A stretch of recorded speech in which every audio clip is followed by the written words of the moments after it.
Hey! Hi! Wow! Oh, where to begin? Took up yoga. I mastered it. I could teach it now if I wanted to, but I don't have the time because I started a podcast about fictional true crime, which is a genre I invented. And then I sold the movie rights to the podcast, which was this whole thing with like lawyers and all this money and such.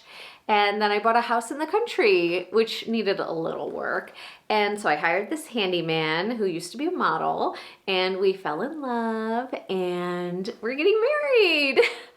And I blogged about our romance, and I sold the movie rights to the blog, which you'd think that once you've sold something to Hollywood, the second time wouldn't be as exciting, but you'd be wrong. The second time is just as exciting.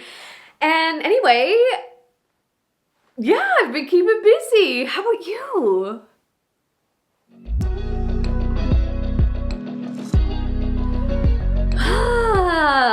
We've all been there, right? We run into somebody and they feel like they completely changed the world and you feel like you have almost nothing to say.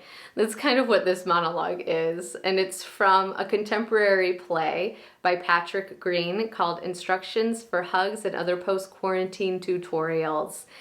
It's available to read for free on yourstagepartners.com, which is this incredible publisher and licensing house for new playwrights that are really trying to make finding source material for schools, smaller theaters, actors more user-friendly than maybe old practices are. And part of what they have in their resources is a whole library of free monologues for actors and teachers and directors to use. There's no catch. And this is one of those monologues that came from one of their plays. And then you can read the play or buy a copy of the play or license the play to produce it and perform it if you like the material that you read. So it's such a great resource. And I was attracted to this monologue because it can be a bit of a challenge, I think, for the actor. Now, staging and whatever, you can do 100,000 options, but I always think it is stronger if you can try and get the audience on your side.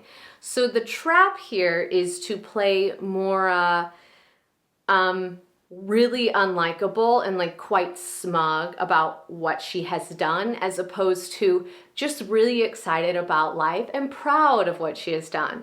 That's a hard line to balance, and I feel like I hit that with the action, everything I was doing, like genuinely interested in Danny, genuinely interested in what they're up to, and maybe can't even hear like how all the things that they achieved sound to other people, but they're just like so high on life, and I think we know these people and they're infectious, but they can also like, it can be hard to be around them sometimes too, because it can feel like the bar is so high, even though that's all coming from you. That's nothing that they did, right, to make that bar so high. That's all your own insecurities, feeding that.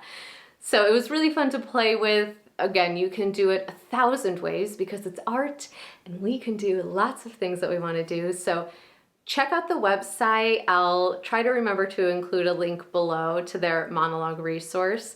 And if you do it, please, tag me, and I would love to see your version or just hear how you think Maura could be approached. And if you liked this monologue, give it a like, and then be sure to subscribe to the channel because there's more monologues every week. Thank you so much.